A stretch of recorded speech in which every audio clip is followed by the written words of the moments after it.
Okay, there's going to be a review of WWE. I can't call it Monday Night Raw, but this is Raw during the day from London, from the O2 Arena. This is the home of Forbidden Door from last year. Not quite the spectacle that AEW Forbidden Door was last summer, but I didn't enjoy the show. I ended up watching it because I'm home today. I had nothing to do, and I figured it was in London. Who knows? Maybe it had a hot crowd, and maybe the show will get you excited for Night of Champions. I definitely think this is one of the worst Raws of the year, maybe the worst. Definitely a boring show. There were some eventful things that happened, but let's get right down to it, man. We have Jey Uso and Oba Femi. We have the King of the Ring segment here. So if you didn't get to see it on SmackDown, we had a pretty eventful SmackDown. And I wanted to review SmackDown, but the problem was when I got home, Gunther and Cody with Sammy as the special guest referee was already happening. I didn't realize that was going to go on first.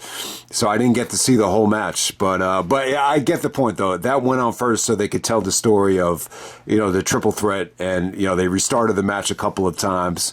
So that's going to be a triple threat match heading into Night of Champions. But later on SmackDown, Jey Uso actually defeated Javon Evans, which was a good match. Definitely worth checking out. Jey Uso makes it to the King of the Ring finals to take on Oba Femi. Oba Femi pretty much easily advances, I think, over Dominic, which was almost like a squash match. But yeah, man, I don't know what to say about Jey Uso and Oba Femi. There's a lot of possibilities you could go in. After Oba, defeated Dominic last week, he basically cut a promo on Brock, telling him that he was surprised that Brock didn't show up. So I mean, you would assume that the rubber match would happen at SummerSlam, and that's where Brock would have his last match. I like the idea of putting the belt on Gunther and have Brock challenge Gunther at SummerSlam and have that be Brock's last match. I don't think he needs to lose to Oba again. I think it's so predictable that if they do the rubber match, so Oba is definitely going to go over. But having Oba Femi win the King of the Ring here, it just doesn't make sense if they're going to go with Oba and Brock. So I think the easiest thing to say about Jey Uso and Oba Femi at King of the Ring is that Brock is going to somehow interfere. I think that's the predictable thing. So I think if you're going to bet money on this thing, I think Jey Uso is probably going to win. Do they go back to Jey Uso and Roman? I think that's highly unlikely. Someone suggested, you do Jey Uso and Cody at SummerSlam. With Jey Uso being a heel. It definitely feels like Jey Uso's been acting very heelish. He definitely has a shot of life, like with his look and his charisma. And, he's definitely been doing a lot of heel things. So I can see them going with Jey Uso and Cody. I love the idea of going with Jey Uso and Sami Zayn. Somehow, maybe if Sami Zayn wins a Night of Champions, you can finally get that great Sami and Jey Uso matchup, which has been building up since the Bloodline days.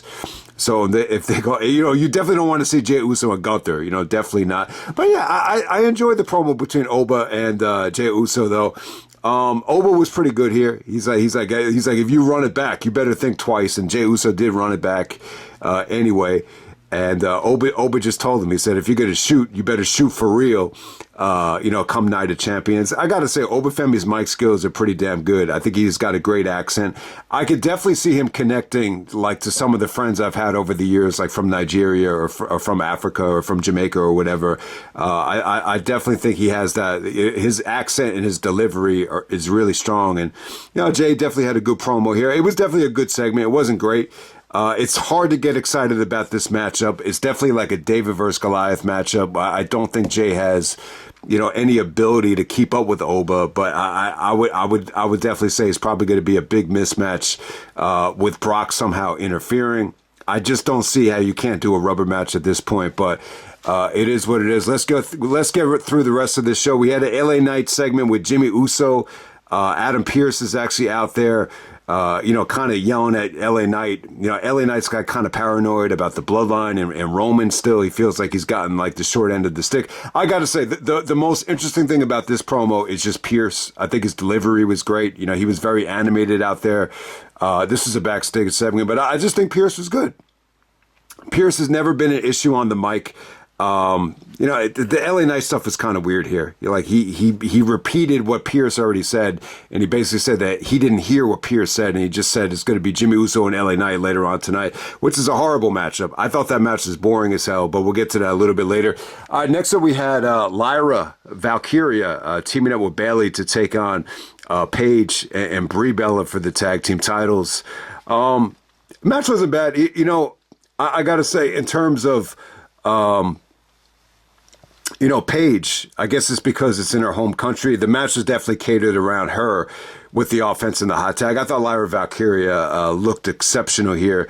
Really, really good stuff while it lasted. I'm a big fan of Lyra. I think she's one of the bright spots within an awful era in today's women's wrestling division. I just think a lot of the women that are on TV, whether it's AEW, WWE, TNA, I'm just not feeling this crop of female talent, but I would definitely say Lyra is one of the bright spots, along with Io Sky, obviously.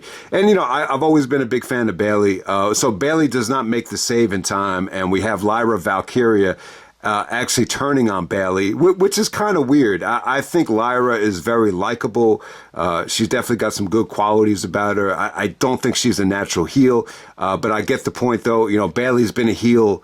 Going back to the initial days on Fox when SmackDown was rebranded on Fox, going back to 2019, is a long time ago. So we've seen Bayley as a heel. This is a good time for Lyra to turn heel and see what she could do as a heel. Against Becky, she had to play the babyface unnaturally, with Becky already being established. So we'll see what happens here. It's definitely a good tag team. I like this team, but they decide to put an end to it here. But yeah, I don't like the idea of Brie and Paige like having a long ass title reign. I just don't think they know what to do with the tag team titles with all the dissension in the Judgment Day and stuff like that. But next up, we had a Chad Gable segment with the Alpha Academy. You have Maxine out there. This is probably the highlight of Maxine's WWE career so far, at least on the mic. She really stepped up on the mic here. You had Akira Tozawa out there as well. You always say to yourself, are they ever going to maximize Tozawa's potential? As some of you guys might know, he's definitely proven himself to be an all-time great when he's in the ring with the right guy, instead of just being a comedy act. It was good. This is a very humble Chad Gable out there with Otis. A lot of the stuff with Otis was definitely very touching, about the 20 years of training, and even bringing up the daughters when they were first born and all the history there. But, Chad was trying to be a little bit too sympathetic here, and almost had like a moment of clarity where he's coming clean and just admitting all the mistakes. And he's basically apologizing, for treating Maxine like trash. But Maxine cut him off. And you could definitely tell with Maxine, she's definitely, I think my biggest issue with her is she's a little bit too much of a goody two-shoes, but you could definitely tell, she's got a great physique. She's in great shape. She looks a little bit too much like a Barbie doll, like for my taste, but it's a step in the right direction. I think, her turning heel, possibly cheating, not cheating, but, going with Austin Theory, it's definitely a risk that I think is worth taking. So you could definitely see they're going in that direction with Maxine being a heel, and this whole Chad Gable, restarting the Alpha Academy thing, it kind of flopped. But the good news is Chad Gable's an excellent wrestler, and I'm just glad the luchador stuff, which flopped big time for me, is kind of in the back burner. So here we go. We also have Danhausen doing a great segment with Dominic, where he steals Dominic's money. And then JD McDonough actually gets electrocuted, so they were able to get Danhausen on TV. It does seem like in this current era of WWE, they're really big on, utilizing, certain guys away from the ring as much as possible. And I think, Danhausen and Joe Henry, we actually saw Joe Henry later on in the main event, so you get to see them. And next up, we had probably one of the most boring matches of the year. We had Ethan Page taking on Dragon Lee. There was an awesome tope from Dragon Lee where he actually hit the table, the announce table on the tope to take out Ethan Page. That was pretty cool. I think Dragon Lee busted his ass, but for the most part, I would say the connection with him in London, the crowd was not good tonight, but I can't blame the crowd. There was very little to get excited about. But with Dragon Lee, I just felt like there was a lack of connection with Dragon Lee. I just think the fans kind of, just look at him as just another luchador, even though he's very, very talented. I mean, the guys like Dragon Lee don't grow on trees, which I think is important to point out. But at the same time, the WWE could do a better job of getting the fans connected with Dragon Lee, because the connection just was not there for the most part tonight. But, it's a boring performance from Ethan Page. He kind of uses a headbutt to get a low blow in and get the win behind the referee's back. That's how it kind of came off to me. I had a tough time really getting into this thing. It wasn't a bad match, but it wasn't the most exciting thing in the world either. MJF cut a promo a couple weeks ago. Actually, the interview with Ariel, where he mentioned, there was a lot of guys that kind of used AEW as a stepping stone just to get to WWE. I think one of the guys that really I had in my mind as an image was, I think the first guy might have been Ricky Starks. The other guy might have been Ethan Page.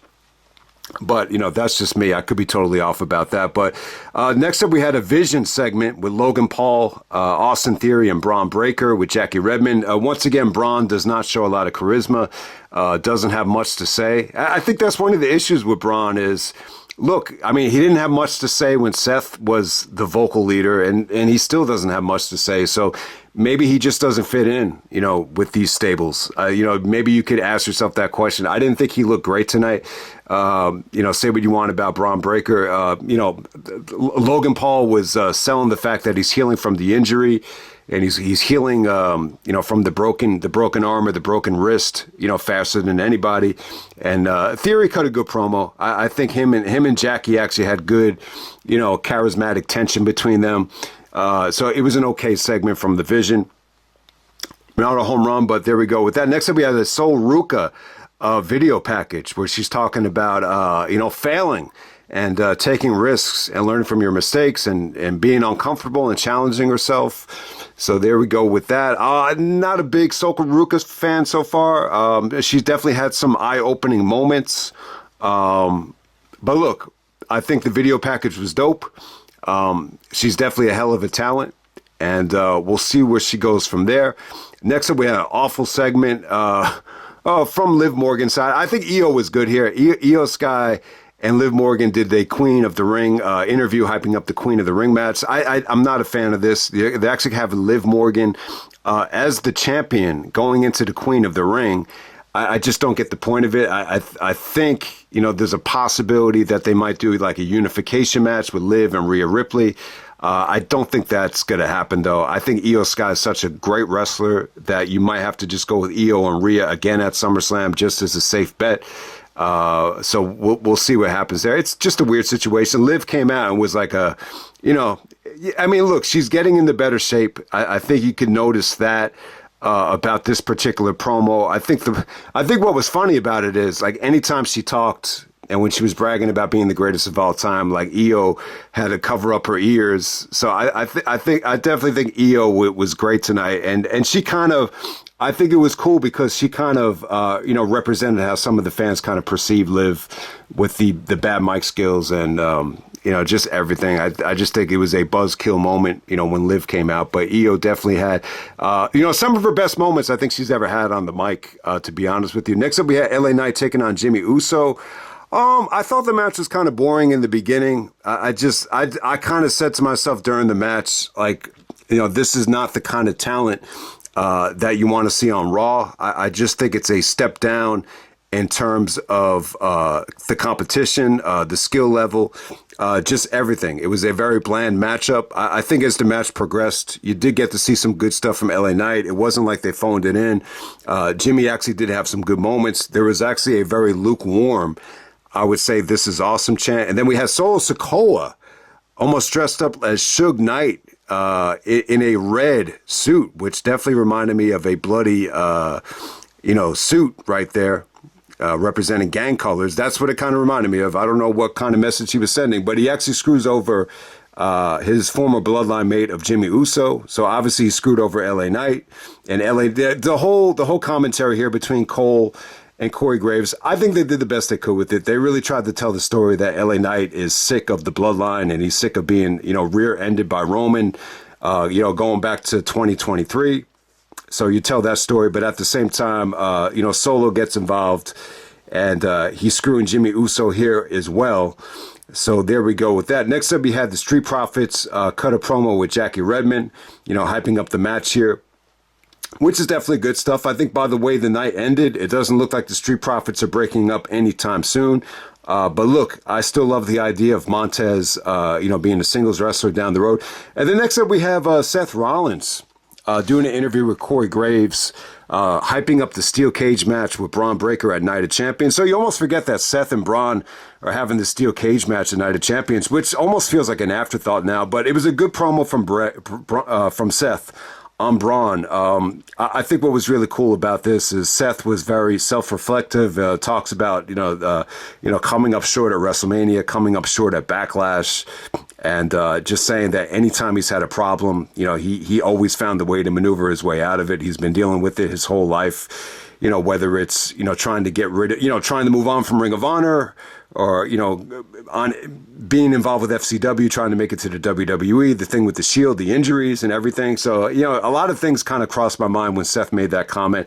And it's a good comment. It's one of those, situations where you could definitely learn from wrestling and apply it to real life, with Seth overcoming, whatever he's overcome over the years. But look, Seth is definitely overachieved. You could definitely argue he's been overpushed. But he's going to be in the steel cage match with Braun Breaker at Night of Champions. And, the interview with Corey Graves was good. I wouldn't say it was like, it's not going to make you much more excited about the match. Now, they did kind of touch in the main event here, but we'll get on to that in a second. Then they run down the Night of Champions card. So on the first hour is going to be on ESPN. You'll get the Queen of the Ring and the King of the Ring on ESPN. That's going to take up a whole hour. So it should be interesting to see how long Oba and Jey Uso go, because they got to fill up a whole hour with those two matches. So it should be really interesting. I couldn't see Jey Uso and Oba going that long, but it looks like they're going to have to go at least 10 to 15 minutes, to fill up that time. Also on Night of Champions, you get the steel cage match with Braun and Seth. The triple threat match looks really good. I think it's good. I definitely think, Cody, performed beautifully on SmackDown. I know the match is a little bit too Sami Zayn, influenced with the refereeing and restarting the match, but I think Cody delivered in the match. I think the interviews he gave later on in the night, with the SmackDown GM, were definitely good stuff. And, I think it's a good triple threat combination. I think it's kind of an unpredictable match. I could definitely see Sami taking the pinfall here. I mean, I'll be shocked if Sami Zayn does win the belt. But this will definitely give you your dream match of Sami Zayn and Jey Uso, which, I'm going to say it, man. I mean, the Sami Zayn and Jey Uso combination, both guys benefited from it. They really did. I can't emphasize it enough. I think both guys really need each other. And, obviously it's a different situation with them going for the championship instead of just being, underneath Roman. But I like the idea of Sami and Jey Uso actually happening at SummerSlam. It's highly unlikely, though. I think the most predictable thing is Cody will probably pin Sami, and then we'll get Cody and possibly Jey Uso at SummerSlam. But I could be totally off about that. I'm trying to think what's some of the other matches that are happening. Yeah, they're actually going to do Ricky Saints and Trick Williams for the U.S. title. So it does seem like Night of Champions, it's a little bit more, heavy, than some of the last other, premium live events. I'm trying to think if I left anything out there. I think that's pretty much it. But, the card does not look bad. I know some people were excited about the show in Italy, and, I think it kind of fell flat, like for smart marks. But yeah, I think before we get to the main event, I did want to make this point. Look, I'm noticing this. I've talked to people, and a lot of people kind of feel like this is the worst the WWE has ever been, or the wrestling doesn't matter. It's all about making money and blah, blah, blah, blah, blah. And I definitely feel like that. I think the move to ESPN is definitely catering to more of the viral moments. And, you could definitely notice that, with just the way life is now and everything, where they're just trying to cater to, casual fans. I definitely think you can make that point. I wouldn't say it's as bad as it was I definitely think that, we reached a stretch in 2018 where you still had a lot of decent talent on the roster, but I just feel like they struggled a little bit more at that time in keeping the fans engaged. I think one of the best things about this era of WWE in 2026 or whatever, it does kind of feel like there's a little bit more. Better crowd reactions. Not necessarily on this show, but I think for the most part, the crowds aren't as bad, and they don't feel as lifeless as they were. I think last decade. You remember that Vince documentary? You had a lot of people like laughing and joking. When Raw was like 3 hours and the show sucked. So I wouldn't say like the product is as bad as that time, but I think you get the point. I think there's a big discrepancy between how people feel about AEW and WWE right now, and maybe AEW is finally turning the corner. I think when you see what Darby, and I got to see most of Darby's title defenses, and holy fuck, unbelievable. And I think it's stuff like that, that might make Punk kind of change his mind and turn the corner and maybe want to rectify the relationship with Tony Khan if those reports are accurate. So. I think that's the reality of the situation that we're in right now. But I do notice this too. Like a lot of the people that I see on a daily basis that are a little bit slow or a little bit mentally disabled. If you want to use the word retarded, I wouldn't go that far. But I have noticed that some people that aren't as with it as the normal person, they seem to enjoy, anything that WWE puts on. I've definitely noticed that. So I wanted to make that point, whether it's Elimination Chamber, whether it's Clash in Italy, or, whether it's, night one of WrestleMania, which most people hated. I do notice that the people that aren't, the hardcore, super, super duper smart mark seem like they're pretty much okay, like with anything that WWE puts on. I definitely have noticed that. And especially when you compare it to, what happened at Double or Nothing, which it seems like it was very, very well received. And just the atmosphere and the move with Foley setting the tone. It's as someone hadn't even seen the show yet, it does kind of feel like it is kind of turning the tide in terms of, maybe WWE losing some fans and AEW gaining, some traction. I'll definitely say that about it. And then we get to the main event. We have Austin Theory teaming up with Braun Breaker. If you remember, Logan is hurt right now, so Braun is his replacement as a tag team champion, taking on the Street Profits. Look, I think it was an okay match. It was definitely the match of the night. It didn't flow as well as the Saturday night main events match. That match is definitely a little bit more exciting. I definitely think, the finishing stretch was a little bit more red hot. I definitely think that was on its way to being one of the better matches of the year. For some reason, the flow just wasn't here tonight. There was, a little bit more commercial breaks than I think you would have asked for. There's a lot of segments here where Braun is definitely controlling the tempo. Braun definitely had an awesome moment with his, lariat on the table. If anyone didn't get a chance to see it, Kevin Knight, basically, show Braun Breaker up with his springboard version of it against Darby. But, Braun's lariat on the table, was pretty damn awesome here tonight. But overall, for the most part, I think the match could have been better. Once again, this is a match that I just don't feel like it ever got going. Like if you ask me, like, what did Theory do good tonight? Or, did Montez was he really able to steal the show? I would definitely say no. I think what you remember about this match is just the big returns. You had Joe Henry come out, and the fans went crazy for Joe Henry. They're in his home territory, I believe. So he chases Logan to the back. And, then we get a surprise from Seth. Braun, this makes Braun look like an idiot. Like, I think we're past the point of someone just waiting for someone to come out from the entrance aisle. So Braun is just waiting for Seth to come out. Seth comes out from behind. He steals the brass knucks, that Braun and Austin Theory were about to use.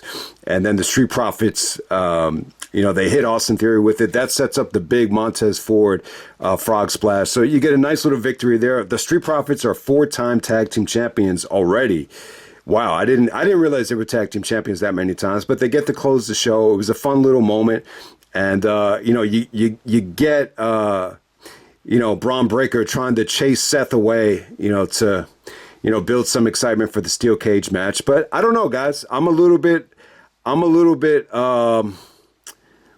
blank in terms of what to get excited for here. I really don't know if I want to see another Brock and Femi rubber match. I just think it's a little bit too predictable. I like the idea of just kind of calling an audible and just moving on to something fresh. I think if I had my way, I like the idea of doing Gunther and Brock for the title and just have that be Brock's last match. But, you could do a lot of different things here. You could do Jey Uso and Roman. It for some reason, it does not feel like the Punk and Cody fantasy for SummerSlam is going to happen. It just feels like that might have happened by now in terms of the buildup. I don't know if Punk is coming back in time for SummerSlam, so we'll have that to deal with. Cody and Jey Uso is not a match that I'm crazy about. Even Femi and Cody has already been done to death. I like the idea of Oba going up against Gunther. I definitely think that's a fresh matchup. And like I said, guys, I always thought like Sami Zayn and Jey Uso had a ton of chemistry together. And, if you want to make the argument that, this finally opens the door up to do that, then that's cool. But, this is definitely going to be a Jey Uso heel turn. I could definitely see this being a situation where, Jey is going to be a heel like on SmackDown, and with Roman, he'll just kind of be there in the background. But I have no fucking idea, man. It's a little bit hard to predict, but that's my review of Raw. I would definitely say not a good show. This is definitely the most bored I was maybe all year watching any wrestling show, but it was during the day. It is what it is. I figured I'd just do this, just to make up for the lack of videos or whatever, and I'm out.